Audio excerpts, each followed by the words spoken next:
Good afternoon. It's Monday, the 29th of April, 2019, just after 1 o'clock. Welcome to UK Column News. I'm your host, Mike Robinson. Joining me in the studio today, Patrick Henningsen from 21st Century Wire. Welcome to the programme, Patrick. Great to be with you, Mike.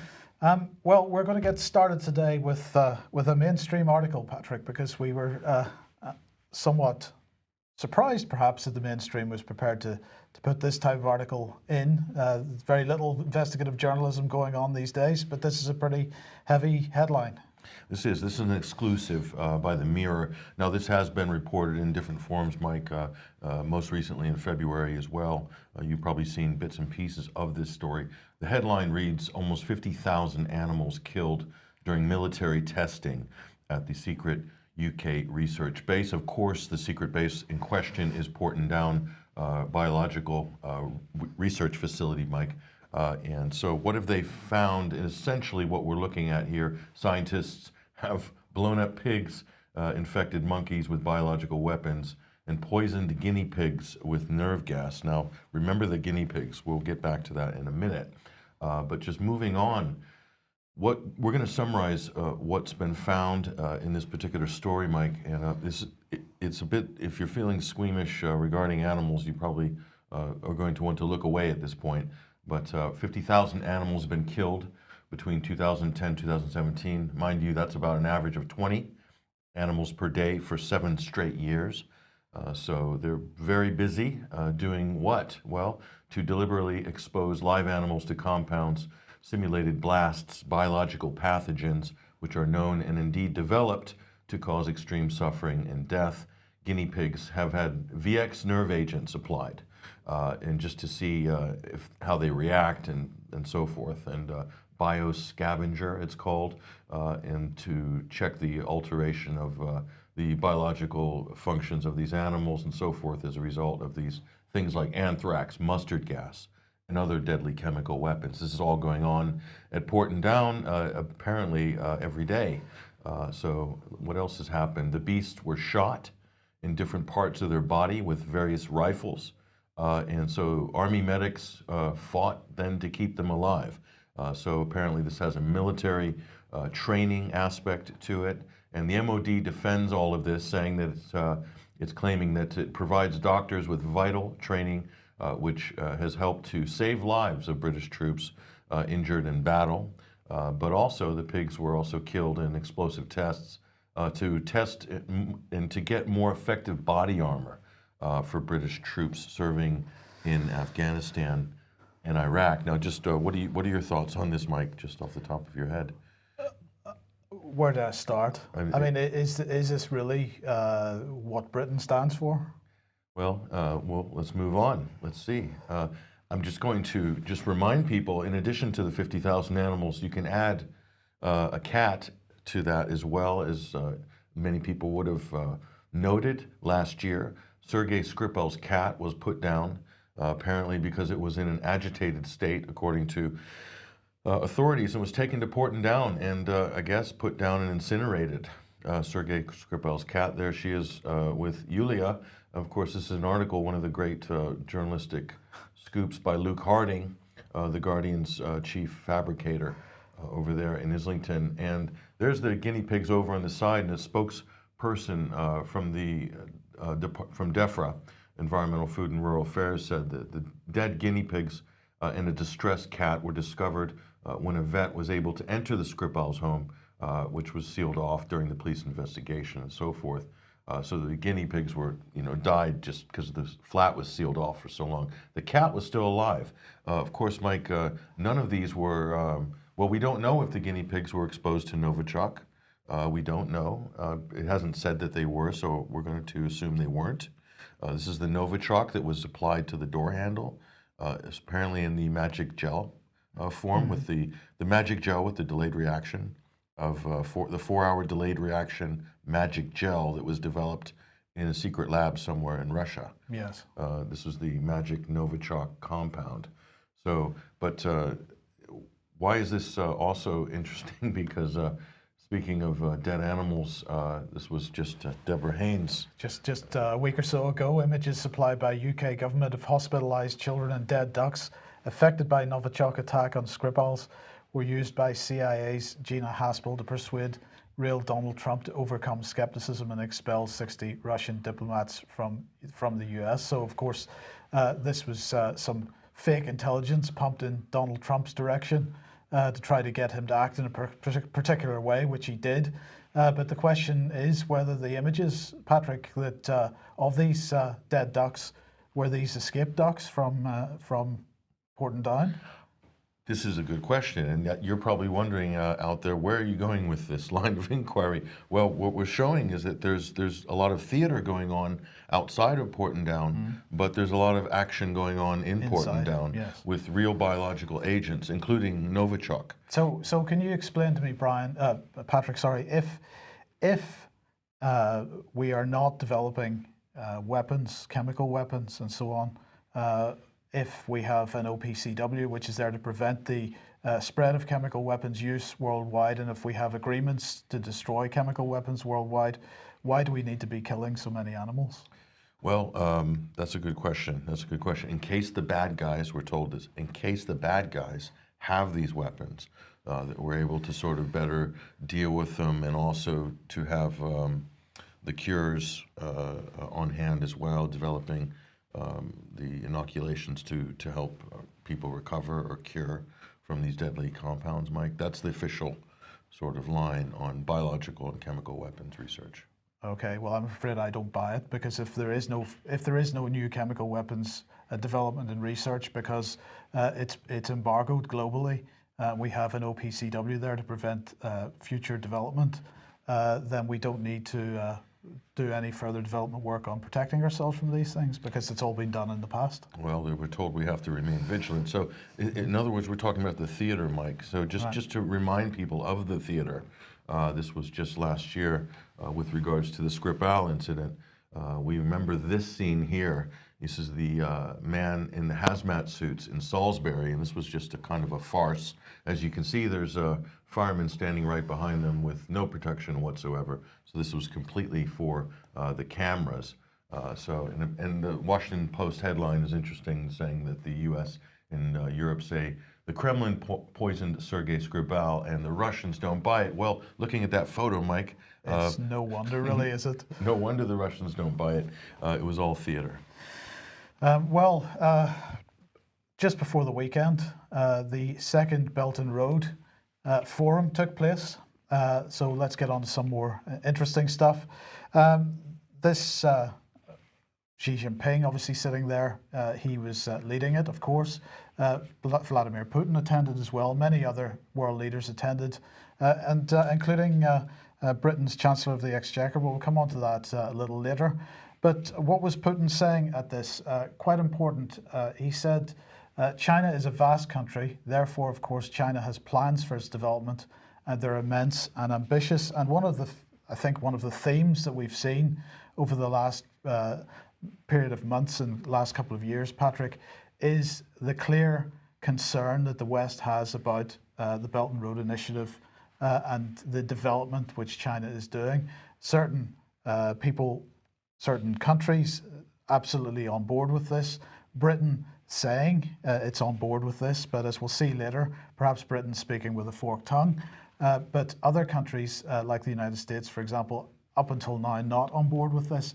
Trump is giving some indications that he would like to be, but of course he's living in a swamp which he hasn't successfully drained yet, of a deep state which absolutely does not want to be.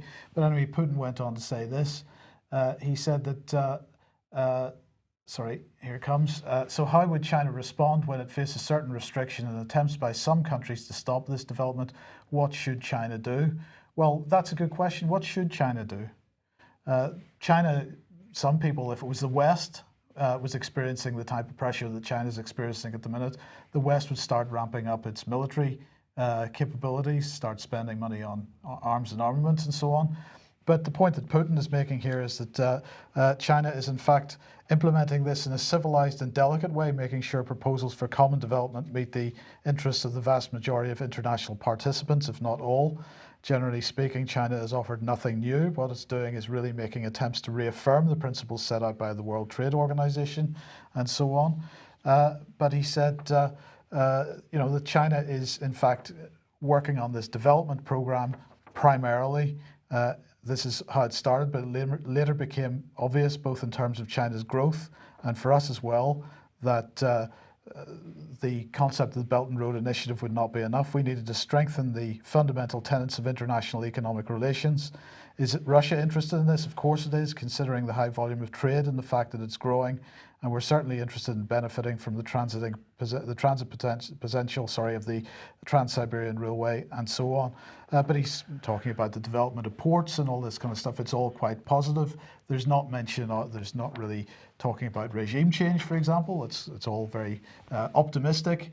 And even in the Chinese press, we're seeing more of these types of articles. This is from CGTN saying Belt and Road fast lanes open at Chinese major ports. And what they're saying is that anybody trading with China on the basis of the Belt and Road Initiative will be fast-tracked through 6 land ports, 12 airports, in order to get their goods through a lot quicker and with a lot less bureaucracy involved. So the message from China absolutely was that they want to continue this process. They want to deal with any corruption that's creeping into the process. They're using some language like being encouraged to get involved with sustainable development and with the Belt and Road, and also the use of the green word, which of course is very popular at the moment. I'm not certain that they're terribly bought into these ideologies that the United Nations and Western system is pushing forward, but they do seem to want to draw people into the Belt and Road using that language. Yeah, and again, talking about the ports you just mentioned, one of the deep water port locations, of course, is Sri Lanka. And as if by magic, there was a major terrorist attack there last week. And another important Belt and Road juncture is Myanmar, and has also experienced this upsurge in Islamic extremism via the Rohingya minorities settled in Myanmar, but also in the Xinjiang province in western China as well. So and it's rather interesting, Mike, that in all the key nodes along the Belt and Road, you find ISIS popping up kind of randomly in these convenient places. Well, this is a very good point, and of course we know that the Sahel group of countries along the southern borders of the Sahara Desert and right across that middle section of Africa is one of the key areas that China is helping develop through the Belt and Road Initiative. It's also one of the key areas in the world that also has an Islamic insurgency problem and a migration problem. So these can't be coincidences. Well, the last thing I'll say about this is to look at the Belt and Road Initiative in terms of a globalization framework. If you look at the current phase of globalization, which many people will argue is at its tail end, I'm talking about the post-World War II U.S.-led liberal world order. So that globalization is a U.S.-led globalization. Think of the Belt and Road Initiative as the next phase of globalization, with China leading that phase of globalization. Okay, so now who would have a problem with this? This is the question you have to ask yourself. Whose grand strategy does this kind of interrupt or get in the way of, let's say, the project for a new American century, for instance, domination for the next 100 years? Of course, the United States, from a grand strategic perspective, might have a problem with China leading the next phase of globalization, and with Europe in tow behind China as its major partner there, trans-Asian. So that's the important thing I think that people need to just remember when looking at Belt and Road. Think of it as globalization with China leading. Okay, well, look, let's move on to this. Now, it's slightly related, as you will see in a second. This is the House of Lords report, UK Foreign Policy in a Shifting World Order. And this was published in December 2018. Now, I just want to, before we come, there's an update to this, but before we come on to that, I just want to remind people what was said in this.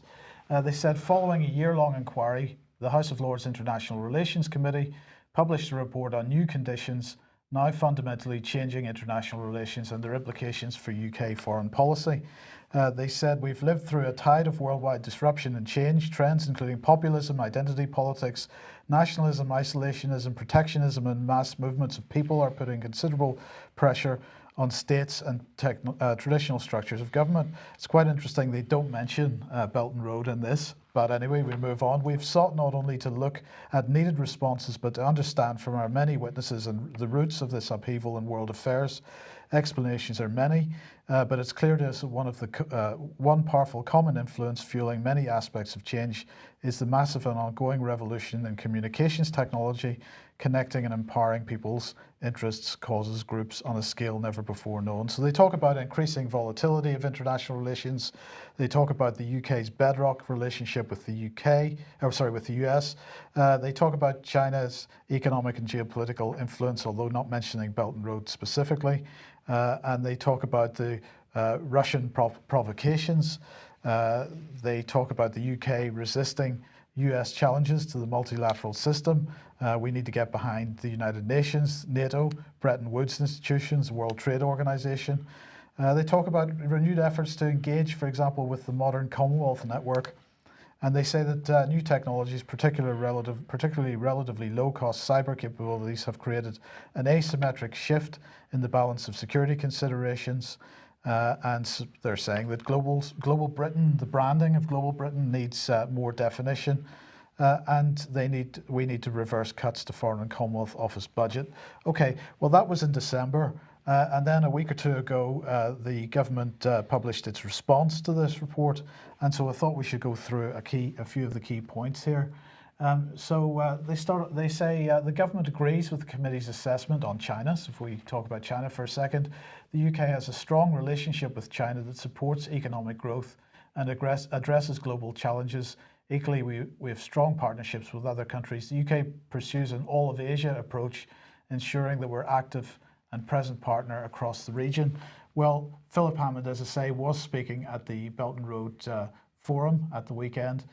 He said that it's clear that to support the sheer scale of the Belt and Road vision, private finance will need to play an ever greater role in these infrastructure projects.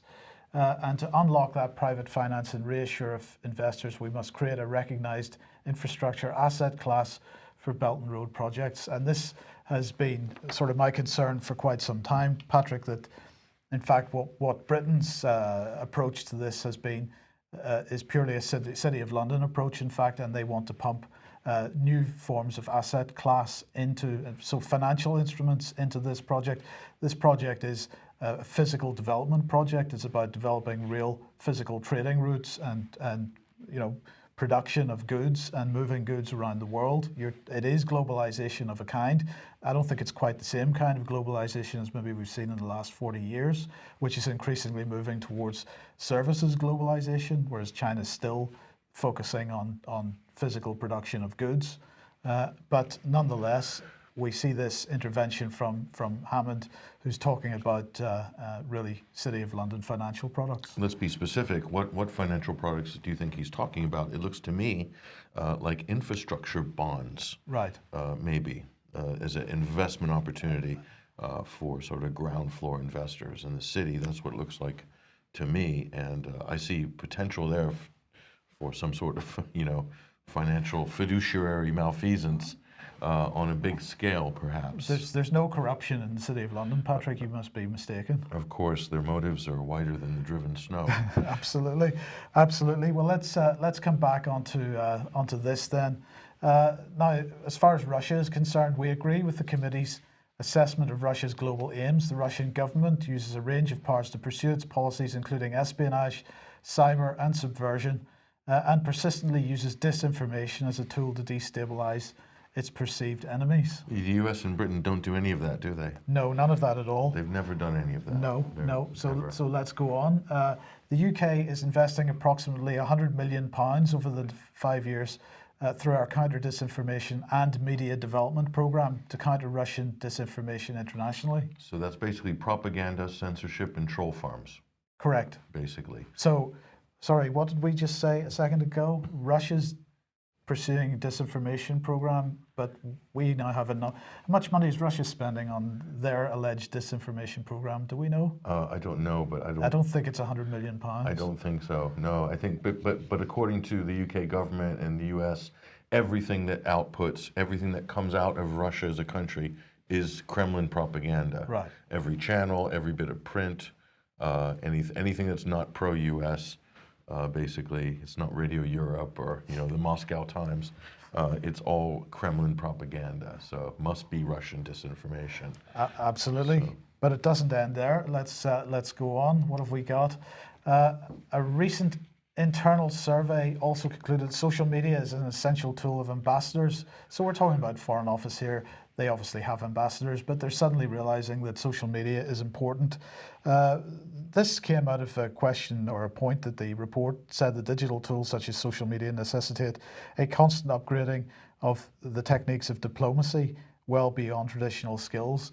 So they're now going to fully integrate social media within the Foreign Office's public diplomacy.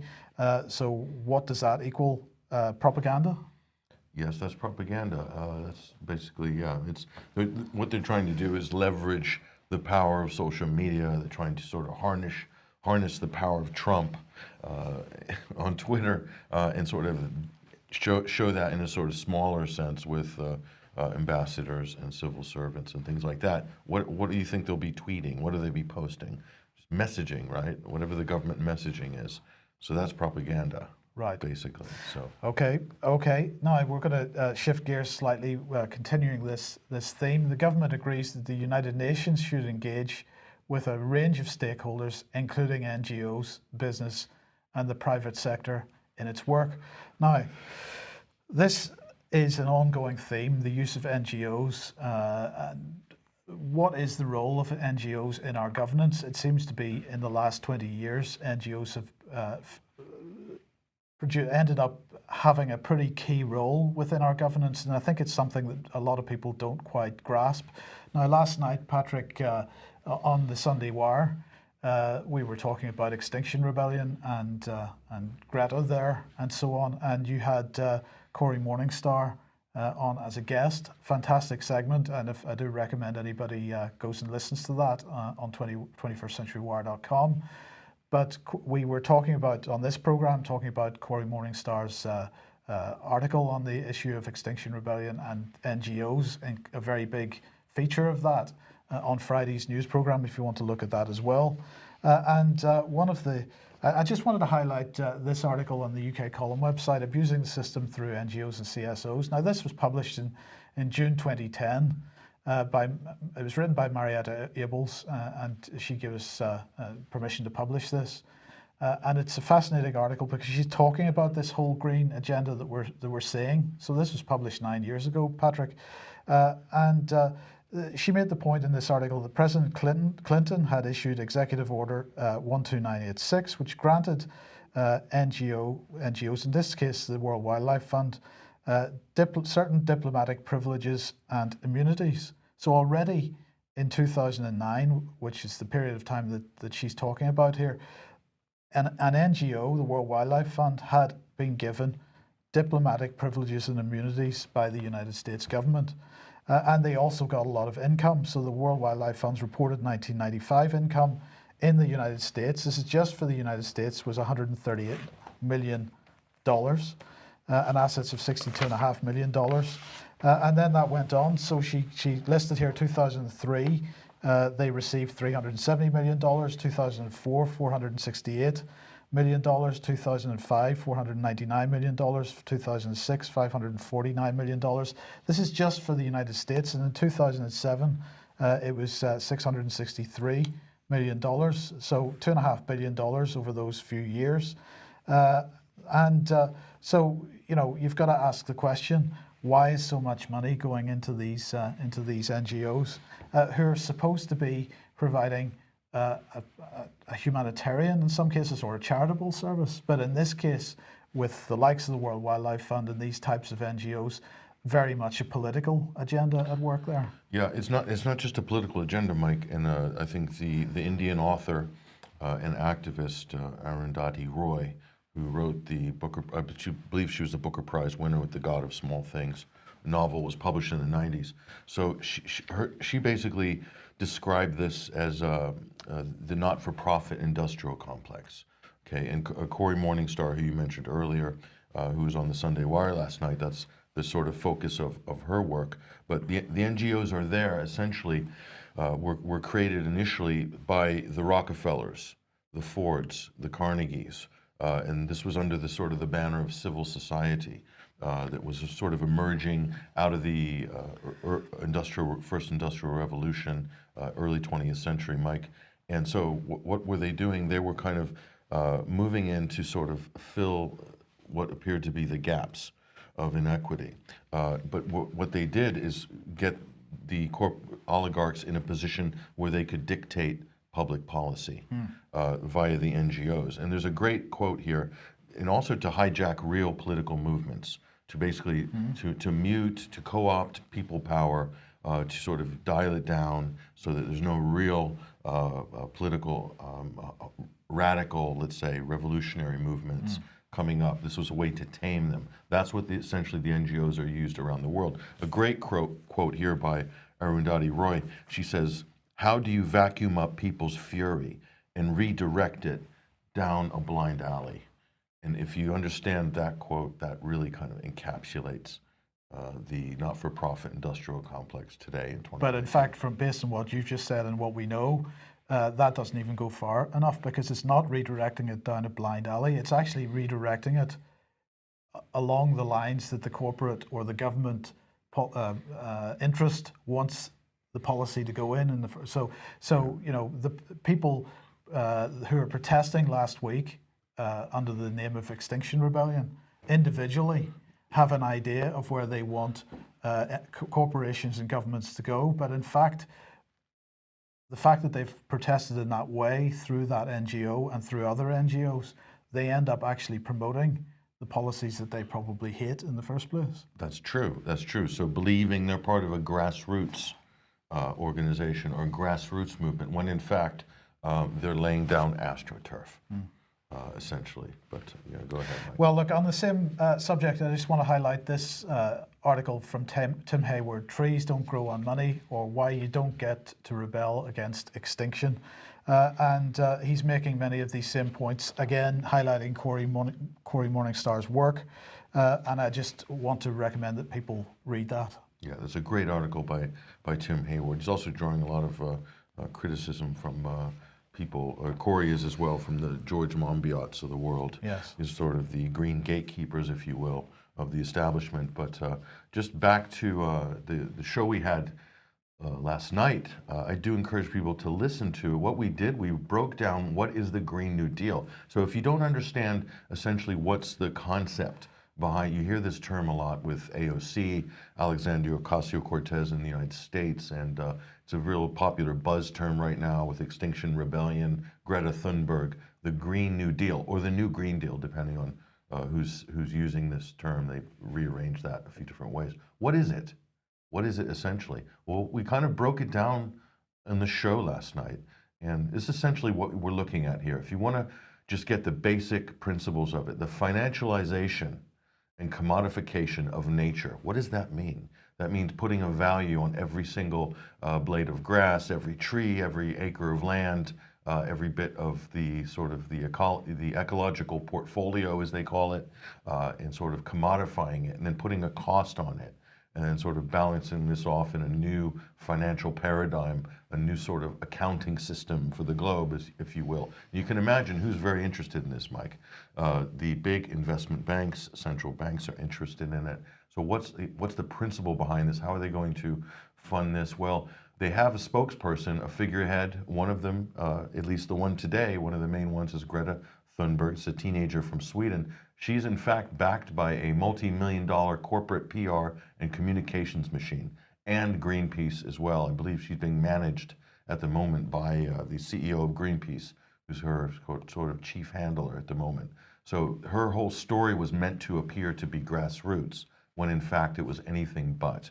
It was very, very carefully choreographed with a lot of very powerful players behind her, including a PR firm, a tech firm in Sweden called We Don't Have Time. So essentially this is a new shell game, the new Green Deal, carbon offsets, carbon taxes, net zero emissions. You'll see this term a lot. What does that mean? That doesn't mean zero emissions. That means net zero emissions. That means net zero on paper. It means that you can emit all you want so long as you buy the certificates for carbon offsets or pay your indulgence tax by whatever, planting supposed trees somewhere in India or something like this, or in Africa. So net zero does not mean zero emissions. This is part of the scam of the Green New Deal. So a new green rating system. Imagine a TripAdvisor for people, for companies, for politicians to name and shame or to heap adulation and 5-star ratings on good green people. So don't think this is going to stop everybody with businesses and politicians. This is going to be extended most likely to everybody, every single organization, every school. Total mayhem potentially here if this is allowed to sort of get a foothold. So this is by the Swedish firm We Don't Have Time, okay? So these are essentially the people behind this are in financial communications, essentially. So that's what you need to know there. And finally, to fund the new Green Deal, where's the money going to come from? Well, they're talking about it. Mike's already reported on this in the UK column last week, raiding the global pension funds, $100 trillion. They want to, quote, unlock the pension funds. So you can see the generational war by using children in a demagoguery type fashion. And the target is the pension funds of the old people. And so you already have the kind of war between the generations. And they're using these children as these figureheads. We'll talk about this more during the Extra Time segment, Mike, after the show. But so this is the kind of the look on this. Is you can see the marketing here, the Green New Deal. It's all very kind of Silicon Valley type marketing. Amnesty International, Benetton, the same sort of thing. There's a Greta and all these great green thinkers here. But what else is there? Well, this is a good place where people should start. This is Cory Morningstar. This is her blog, The Wrong Kind of Green. This is a 6-part series, or 6 acts, as she's laid it out, basically explaining all of this. Who are the players? What is the sort of the structure? Who are the financial interests, the corporate interests behind all this? This is all explained by Cory Morningstar on her blog, The Wrong Kind of Green. If you're out there, I encourage people to go start reading this. It's very long, very detailed, but if you really want to know how this is put together, this is the first place to start.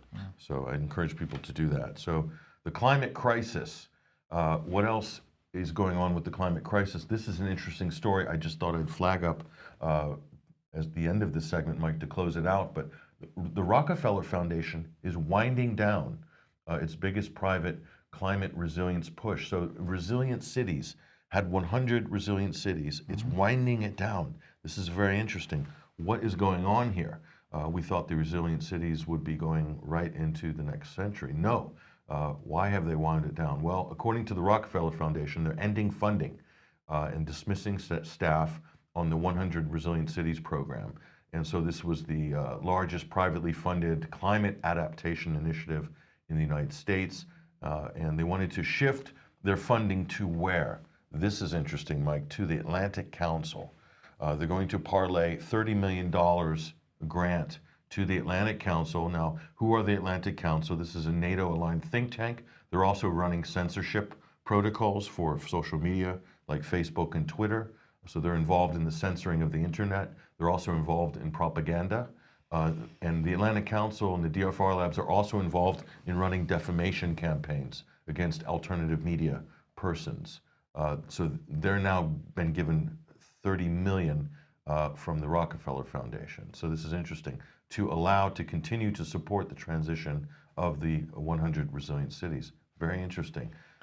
So this, according to this, the Atlantic Council will be putting new structures in place. And so this is kind of winding down the whole cities thing. They said that they've met their goals, basically, the 100 cities, Mike. So now they're ready. They've adapted to the threats related to climate change. So, but now the Atlantic Council is taking over. This is interesting. So look at how well-positioned the Atlantic Council is. They're sort of in Silicon Valley, they're in government, they're in the military. And so they're sort of involved now in managing climate change. Very interesting. And again, where's the funding coming from? The big foundations. Foundations, yes. So very interesting. Okay, well, sort of related, Patrick. Well, a lot of people might have picked up this story over the weekend. This is the 5G story of the week. Glastonbury Festival is going to do a test run of 5G, basically put all of its 200,000 festival entrants and staff and performers in what some people are calling the biggest microwave oven in the world. And this is a really significant story. If you're a 5G campaigner, this is actually a great thing, because look who is running this story. This is a major music magazine. Yes. So right now, that means the millennials are going to be hip to 5G. They're already calling it in this article, military weapons grade frequency. Now, this is something that campaigners have been warning about for a long time. The mainstream media has been very slow to the punch on this story because of the commercial implications. A lot of the big carrier networks have invested, or EE, for instance, is well invested into the 5G network, so as not to hurt business. I'm sure the media have been a bit cautious about sort of talking about. Less than cautious. They're promoting it as hard as they possibly can at the moment. They're promoting it now. The young and hip crew know about it. Right. Okay, so this is going to be going on social media. So what you can expect right now, Mike, is a counter disinformation campaign. When you see the word counter disinformation, that means propaganda. Okay, so you're going to see a counter disinformation campaign coming from the 5G industry, coming from government saying it's okay, and anybody saying that it's not okay is a conspiracy theorist. So that's the only play I think they have. Well, I'll tell you, the first play they're playing it right now because they're starting to market products as 5G already. But of course, it's not 5G. It's kind of 4.5G, you might say. It's basically 4G technology, which is ramped up slightly, so it's not full 5G. Now, they're going to label stuff as 5G, which isn't 5G. They're going to start pushing it out almost immediately. And then they're going to say, no, this is just a normal evolution from 4G. Nothing to worry about here. It's not weapons grade frequencies or weapons-based frequencies at all. It's just a natural evolution of 4G. We're starting to see this being pushed out by the industry already. Well, just to go back to the Glastonbury, sorry, if you find that for me. Yeah. Yeah. No, look at this for a minute. Sorry, just keep talking, Patrick. Yeah, just to quickly ask yourself, why would festival goers require 5G masts to be installed around a festival site? This is the question. And apparently the answer to this is in order to give festival goers and ticket holders and so forth faster download speeds. Yeah. And also upload speeds. So why would you, if you're going to a festival to see live events, like one of the few times you can actually see something live the whole year, why on earth would you want to be potentially cooked in this environment for what? Fast download speeds? So look at the image here. You're supposed to be at a festival having fun, meeting people, and having a few ciders and whatnot.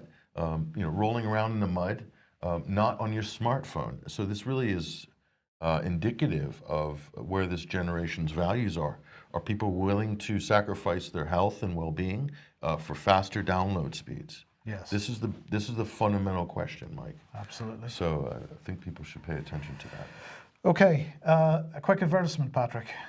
Yes, there's an event that's going to be held in London. This is Wednesday, May 1st. Bloomsbury Baptist Church, Central London, Holborn, and Covent Garden tube stations. Imperialism on trial, free Julian Assange. Great lineup of speakers. Of course, emceeing this is the one and the only George Galloway, but you've also got Craig Murray, Annie Machon, Emily Butlin, and Alexander Mercurius from the Duran, who we met a few weeks ago, and also Peter Ford and others. I'll also be giving a brief address at that event as well. It's only £6 online and probably on the door, maybe £5 or something like that. But do check this out if you're in London or in the vicinity of it. Very important event. This is about the Julian Assange trial. This is one of the most important defining moments in press freedom history. His situation is perilous at the moment, so the more support there's going to be, the better. And also, this is right the day before his hearing with regards to U.S. extradition, Mike. So that's going to be, there's a protest organized outside the Royal Courts of Justice, I think the following day on Wednesday. So if you want to get any information, just go out social media on Facebook, Imperialism on Trial, Freedom Stop War. You get some more information on this, and I hope to see you there. Okay, now over the last few months, of course, anti-Semitism has been a major issue brought up in the mainstream press. Well, it seems like Islamophobia is the next one. So this is a report come out via Policy Exchange, written by Richard Walton and Tom Wilson, and they're really discussing this. The all-party parliamentary group, there's a typo there, apologies for that, on British Muslims' definition of Islamophobia, which says Islamophobia is rooted in racism and is a type of racism that targets expressions of Muslimness or perceived Muslimness. Now, Richard Walton has many problems with this. Now, he's formerly police, and he's saying that what worries me now is that the police, the intelligence agencies and ministers should soon have their hands tied if the government chooses to officially adopt this definition. This asserts that Islamophobia is rooted in racism. It's my firm view that this is a deeply flawed definition which wrongly conflates the religion of Islam with a racial group, and that over time that could cripple the UK's successful counter-terrorism strategy and counter-terrorism operations. Now, these are his words. I'm not suggesting that their counter-terrorism strategy is successful. He says that there are two kinds of legal challenges that we could see if the definition was made available, which could hamper counter-terrorism efforts. The first would be a judicial review of operational decisions by police, their counterparts in other agencies, and by ministers dealing with terrorism threats. And the second would be challenges under the Human Rights Act and the right not to be discriminated against by public authorities. And just think, how could the police or anyone else disprove that they had targeted or an expression of perceived Muslimness? So many people may feel that he has a point, but the question is what is going to be the reaction to this if it is pushed out? Do you think that people that are in the alt-right or on the right wing of politics may be emboldened by this because here's a definition which is protecting their arch enemy, which is Islam, and therefore they're going to react to that in some way? Well, I just want to put that out there and then highlight this little statement that was on the BBC Radio 4 Today programme this morning. Research has shown that between 2009 and 2018, 73% of extremist attacks in the US were domestic terrorist or extremist attacks. So there really has been a disproportionate focus on Islamist terrorism and Islamist extremism. We haven't seen from either the private sector or government a proportional response to this rising threat of far-right extremism that targets Muslims, targets Jews, targets women. So there's a number of points there, Patrick. This rise of far-right extremism, which targets Muslims, targets Jews, and targets women. Now, I wasn't aware that women were the target of the right wing, but there you go. Apparently they are. But it seems to me that if the all-parliamentary party, the all-party parliamentary group, pushes this definition of Islam, if it's getting this type of pushback, and if the government accepts that, then that is going to have an effect on the groups that are perceived to be right-wing groups. They're going to react to that, and perhaps that helps to bolster this narrative of the rise of right-wing extremism in this country and in the United States.